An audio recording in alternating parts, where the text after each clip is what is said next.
Hi, long time no see. I know it's been a long time since I've done a walk and talk. I went into a bit of a very quick mini sub story. Last Christmas, the first Christmas after losing Sal, I spent Christmas on my own. I didn't want to be around anyone. And the last Christmas I did spend tea time with family, and I'm glad I did. But I pretty much went into hibernation again because Sal was very Christmas orientated, and it's hard to explain unless you've been there, and I'm sure a few of you have. It's very difficult to explain. Wow. I mean, in between, I noticed that before this long gap of me doing videos, or not doing a video, the gaps in between me doing videos, I noticed that if you look back and research what happened in between each video, there was more and more stuff happening in between each video, and the frequency in between each video was pretty similar, a week apart, 2 weeks apart, something like that. But the intensity of everything has just gotten more and more intense. So I think we'll all agree that we are definitely seeing the start of World War III. And I'm in agreement with that. I do believe that that's what this is. And most of the people in our little tribe are around my age, and we grew up knowing about World War One, a little bit about it, a little bit about World War Two,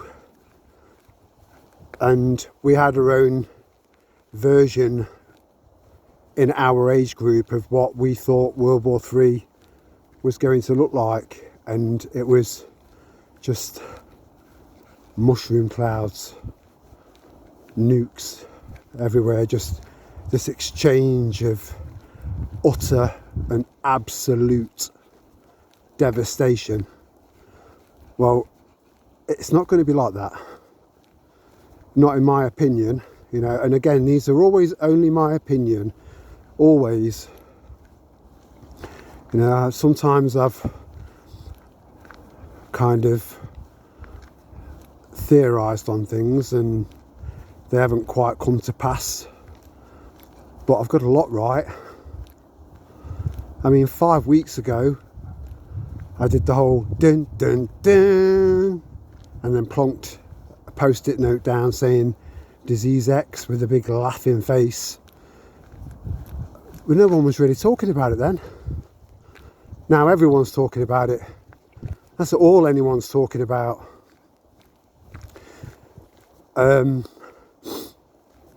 Whether this is scaremongering or not, I don't know. It's there are bugs going around, but then there have been bugs going around for a long time now. Bugs that have been. You see, I'm seriously shadow banned now. I'm completely locked out of Discord, which then I found out with a very quick search, Google search, ironically, that it's owned by Google. I can't do live streams. I can't do shorts, and now I can't.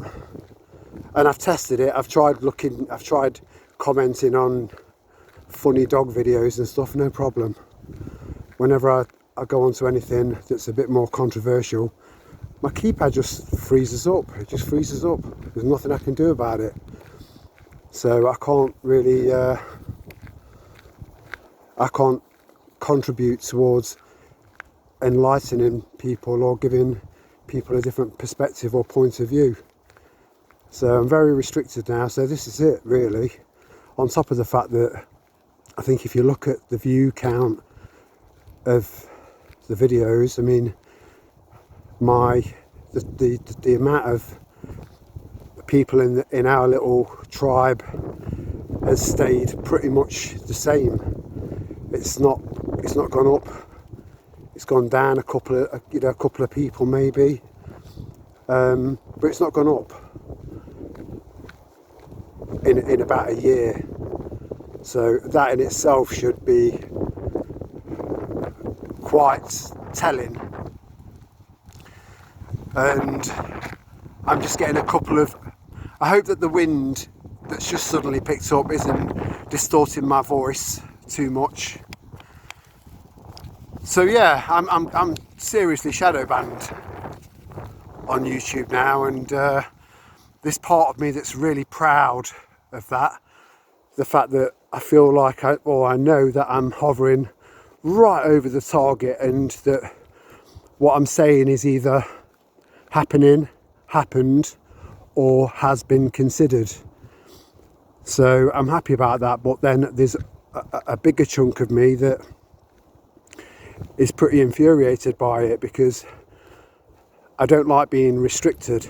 I don't like the idea of Big Brother telling me that I can't say what I want to say, or stopping me from saying what I want to say. It pisses me off.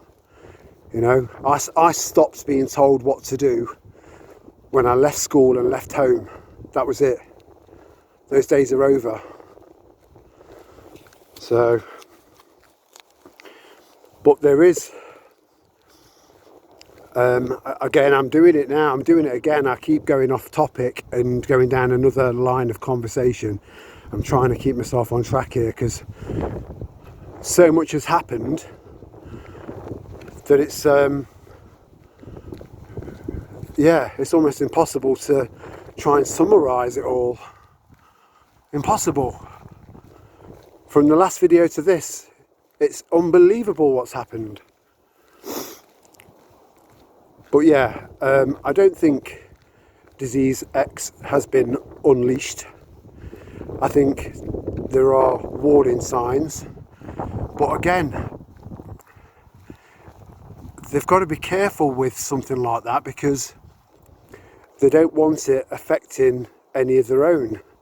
You know, maybe it's something that just kind of moves through a population and, you know, kind of kills a load of people off, and then it just dies off. But then they're not going to want to take any massive risk that this is going to affect them, or, you know, and by them, you know who I mean. I also learned that Gilly Bates has bought out another beer company, and that beer company owns lots of other beers. So it's made a lot of sense now with the whole Bud Light thing. So if he's investing and pushing there's so many buzzwords that I can't use, but I'm going to fucking say them. I'm sorry about my language, but I've never really held back and maintained this filter that everyone else seems to hold on to. I'm never going to do that, because I do think that if you're an advocate for free speech, then you've got to stand by that, no matter what. Even if only 10 people see this video, it doesn't matter. I'll still speak the truth, or my opinion, or my version of my truth. If you've got principles, you've got to stand by them, and you've got to die by them. Otherwise, there's no point in having principles.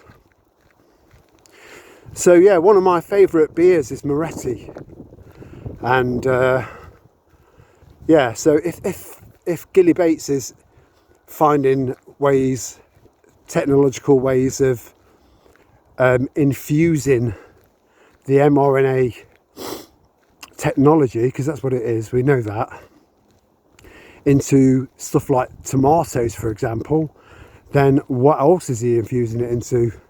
Our beer. I loved Moretti, you know. I've been to Italy a couple of times, and they do lovely beer. It's just great beer, great food, lovely people, just fantastic culture, stylish. I just love Italy.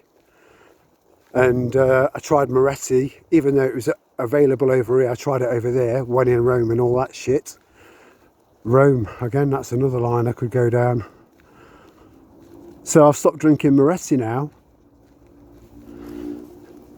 But the Great Awakening is a very, very real phenomenon. It is real. It really is happening. It's very, very bizarre, but it is happening.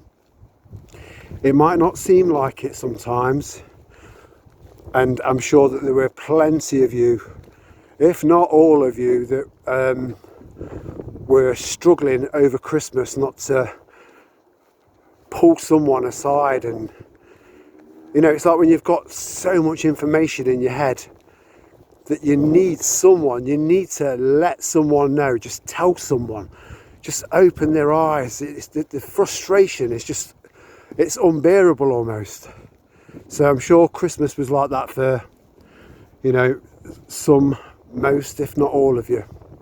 It certainly was for me. And I do think I got a few brain cells activated. So it might not be the Great Awakening from how we might have perceived a Great Awakening. It's people thinking back to the Partygate, when we weren't allowed to spend Christmas with our loved ones, our relatives, down to loads and loads of other little things. People do, they might not appear to be listening, but we're designed to take in information through our eyes, through our nose, through our mouth, all the senses. It goes in there, it still goes in there. And what happens to it, you know, it doesn't really matter. It's in there. So it could become relevant to that person at some point, at some time. But the Great Awakening is real and it is happening. And lots of people are helping that along. There are YouTubers that have got millions of subscribers. Millions. One in particular, you know, he made a monumental fuck up, because as intelligent as he was, or is, he was actively kind of encouraging, to a certain degree, encouraging people. I'm talking about Dr. Campbell here. And I did put something in the community section. Please check that out, because I have been putting stuff in there from time to time, just to let you know that I'm still alive and I'm not suicidal. But Dr. Campbell, he ended up waking up. But by the time he woke up, he'd already had this, potentially, this technology, because I do believe it's 50-50. Maybe less than that. Because if they'd pumped every single person full of this crazy juice that we're finding out a bit more and a bit more about, then it would have been so significant to even the most asleep person that they would have definitely 100% have put two and two together. Even though, and that wouldn't apply to everybody, because, you know, in the early days of this, I went camping and I was talking to a woman at her tent, and she said, yeah, I've had two jabs. and I had a mild stroke, and then when I had the second one, I had a blood clot. And believe it or not, she didn't make that connection. Even though I was pointing it out to her, she still didn't.